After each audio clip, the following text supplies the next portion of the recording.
వదులుకోవడానికి కూడా నేను ఏమాత్రం వెనుకాడను అనేది ఇవాళ మీటింగ్ సారాంశం సార్. ఓకే, ఒకసారి ఆయన బయట కూడా విందాం, బయట ప్లే చేయండి అమ్మా. కొద్దిమంది చెప్తున్నాను, దయచేసి రౌడీజాన్ని నమ్మకండి. మెత్తగా ఉన్న నాయకుల మీద, ఏం మాట్లాడిన నాయకుల మీద మీరు వచ్చి మాట్లాడాలి కానీ తిట్టడాలు కానీ చేస్తే నాకు ఆ భయాలు లేవు. మీరు అది గుర్తుపెట్టుకోండి. వైసీపీ లాంటి ఒక గుండా పార్టీని ఎదుర్కొని వచ్చిన వాడిని మీరు నన్ను బెదిరించగలరా? మీరు ఆలోచించండి. కొంచెం లోతుగా మీరు అధ్యయనం చేయాలి దాన్ని. ఎందుకంటే మాట కావాల్సిన సంస్కారం కావాలి. ఇక్కడ మీరు కూర్చోబెట్టి బెదిరించేసి సామాజిక మాధ్యమంలో మన నాయకులు మీరే తిడతా ఉంటే నేను మిమ్మల్ని వదులుకోవడానికి సిద్ధంగా ఉంటాను. గుర్తుపెట్టుకోండి. మీరు నాకు ఎంత లాయలిస్టులు వ్యక్తిగతంగా అయినప్పటికీ కూడా, మీరు నా కమిటెడ్ లాయలిస్టులు అయినప్పటికీ కూడా, ప్రజాస్వామ్యానికి విఘాతం కలిగించిన, రౌడిజం చేసిన నేను వదులుకోవడానికి సిద్ధంగా ఉంటాను. దయచేసి దీన్ని మీరు మంచి మనసుతో అర్థం చేసుకోండి. అది నేను మాట్లాడినప్పుడు ఎందుకు చాలా తీవ్రంగా ఉంటుంది, చాలా గట్టిగా మాట్లాడతాను. దయచేసి దీన్ని మీరు లోతుగా తీసుకొని, ముఖ్యంగా మహిళా నాయకురాలను ఎవరన్నా సరే సామాజిక మాధ్యాల్లో కించపరిచిన ఒక మాట అన్నా, మనందరినీ మనం సంస్కరించాలి అనుకున్నప్పుడు మనమే సంస్కారహీనంగా మాట్లాడితే ఎట్లా? అలాంటి వ్యక్తులని మీరు చాలా బలంగా మీ నిర్ణయం తీసుకోండి. మీ నిర్ణయం వెనక నేను ఉంటాను. అవకాశం ఇవ్వండి మారటానికి. తప్పదు అనుకున్నప్పుడు మీరు పార్టీలో నుంచి కూడా మీరు వెళ్ళిపోవాల్సి వస్తే వెళ్ళిపోనివ్వండి. ఇబ్బంది పడు. నన్ను ఏదో తిట్టేస్తే భయపడిపోతాను, నేను లేకపోతే ఇక్కడ గెలవం, పంచాయతీ ఎన్నికలు రావచ్చు, మున్సిపల్ ఎన్నికలు రావచ్చు, నా సత్తా ఏంటో అనుకునే వాళ్ళందరికీ కూడా ఏంటంటే సంతోషం. నేను అక్కడ దెబ్బతింటానికి సిద్ధంగా ఉంటాను తప్ప కాంప్రమైజ్ అవ్వడానికి నేను సిద్ధంగా ఉన్నాను. ఓకే, కాంప్రమైజ్ అవ్వరట మీరు కూడా. మరి ఆయన సూచనలు సలహాల మేరకు అందరూ ఒకే తాటి మీద నడిచి వచ్చే అవకాశం ఉంటుందా రాజకీయాల్లో? 100% సార్. ఆయన అంత గొప్ప సారాంశం కూడా మహిళల్ని గౌరవించండి, వీర మహిళల్ని సోషల్ అంటే ఒక మీడియా మాధ్యమాల్లో కానీ ఇక్కడ కానీ ఎక్కడ ఇబ్బంది పెట్టద్దు, నేనే ఏదో చేయగలుగుతానంటే మీరేం పెద్ద తోపులు తురుములు కాదు, ఒకవేళ మీరు లేకపోతే ఓడిపోతానంటే ఓడిపోవడానికైనా సిద్ధమే, కానీ ఆ సిద్ధాంతాలని వదులుకోనన్న గొప్ప మహోన్నత వ్యక్తి అండి. ఈ రోజు అర్థమైంది మహిళలకి వీర మహిళలు అని జనసేనకి ఎందుకు పేరుదాల్చారు, మాకు ఇచ్చే ప్రాధాన్యత ఏంటో. కొంచెం లేట్ అవ్వచ్చేమోనండి అన్న స్పందించడం, కానీ అన్న స్పందించడం మాత్రం పక్క. ఆ స్పందన ఇంత గొప్పగా వస్తుందా, ఇంత గట్టిగా వస్తుందా? ఎవరినైనా వదులుకుంటాడా మమ్మల్ని ఒక్క మాట అంటే, మమ్మల్ని ఇబ్బంది పెడితే?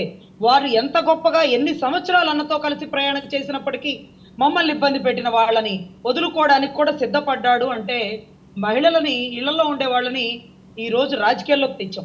రాజకీయాల్లో జాగ్రత్తగా కాపాడుకోవాల్సిన బాధ్యత మనకుంది.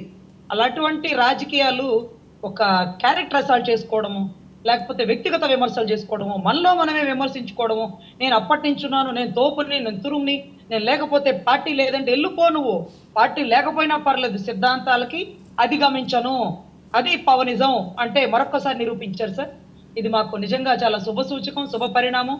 లేట్ అవడం ఏమవుతుందో కానీ ఖచ్చితంగా స్పందన పక్కా అని మేము అంటే రజనీ గారు, ఈ రోజు అంత ఇంటర్నల్ మీటింగ్ జరిగింది, ఎమ్మెల్యేలు వచ్చారు, కార్యకర్తలు వచ్చారు, అధికార ప్రతినిధులు వచ్చారు. నేను మళ్ళీ రిపీట్ చేసి అడుగుతున్నాను, ఎవరి గురించి ఈ మాటలు మాట్లాడే ఛాన్స్ ఉంటుంది? ఇంటర్నల్గా మాట్లాడుకుంటారు కదా, అదిగో చూడరా మన వీర మహిళని పలానా వాళ్ళు ఏదో అన్నారట అని. మీరు ఏదో దాస్తున్నట్టున్నారు.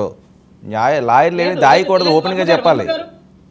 వర్మ గారు, మీకు తెలుసు రాయపాటి అరుణ గారి మీద దాడి జరిగింది.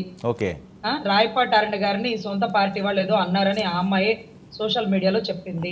రౌడీజం చేసి కొట్టారు. ఆ అమ్మాయిని హాస్పిటల్ అడ్మిట్ చేస్తే 1,50,000 పైచులకు హాస్పిటల్ బిల్ అయింది. అది కూడా పార్టీ నాయకులు కట్టారు. ఆ అమ్మాయి చాలా అస్వస్థతకి గురైంది, చాలా ఇబ్బంది పడింది. ఎవరి కోసం పోరాడుతుంది? పార్టీ కోసం. ఆ అమ్మాయి మీద ఎన్ని కేసులు పెట్టారు, సోషల్ మాధ్యమాల్లో ఎన్ని బూతులు తిట్టారు. అందరం కలిసి ఒక వ్యక్తిని ఎదుగుదల చూడాలని కోరుకుంటున్నప్పుడు నువ్వు ముందుకెళ్లాలా, నేను ముందుకెళ్లాలా అంటే కాదు, మన అన్న ఒక స్థాయిలో కూర్చోవాలి, మన పోరాటం మన అన్న కోసమేనంటూ అన్ని కులాల వాళ్ళు, మహిళలు, మగవాళ్ళు, పసి పిల్లల సైతం నువ్వు గెలవాలన్నా అంటున్నప్పుడు నీది ముందా నాది ముందా, నువ్వెక్కువ నేనెక్కువ అంటూ మాట్లాడడం అది అవసరమా సార్? సో ప్రత్యేకించి ఈఎంఐ గురించి అయితే అని నాకు కనిపించింది సార్. ఎందుకంటే వీర మహిళల జోలికి వస్తే ఊరుకునేది లేదు అంటే బహుశా నాకు అనిపించింది. దానికి కారణమైన వాళ్ళ గురించి అయితే నేను ప్రస్తావించను, ఎందుకంటే చాలా ఇబ్బంది పడింది. ఆ రోజు తెనాలి ప్రచారానికి వచ్చింది, మనోహర్ గారి ప్రచారానికి. రిటర్న్ వెళ్ళేటప్పుడు ఈ దాడి జరిగిందంటూ హాస్పిటల్ అడ్మిట్ అయిన సిచ్యువేషన్. కానీ పార్టీలో వివాదం కాబట్టి అన్న స్పందించలేదేమో అనుకున్నాము. అందరూ వెయిట్ చేశారు ఎప్పుడు స్పందిస్తారని, ఇప్పుడు స్పందించారు. సో ఇదంతా ఆ అమ్మాయికే కాదండి, పార్టీలో ఉన్న ప్రతి ఆడబిడ్డకి అన్న మీ వెనకాల నేనున్నాను, మీకోసం ఎవరినైనా వదులుకుంటానమ్మా, అవసరమైతే ఓడిపోతాను, మీలాంటి వాళ్ళు నా వెనకాల నిస్వార్థంగా నిలబడ్డారు, ఏ పదవులు ఆశించకుండా అనే ఒక సందేశాన్ని అయితే ఇవాళ నిస్వార్థంగా ఇచ్చారండి. చాలా ధైర్యం వచ్చింది, చాలా భరోసా వచ్చింది మాకు. ఇంకా కూడా రాష్ట్ర ప్రజలకు కూడా అన్న మీద ఇంకా నమ్మకం పెరిగింది సార్. ఓకే.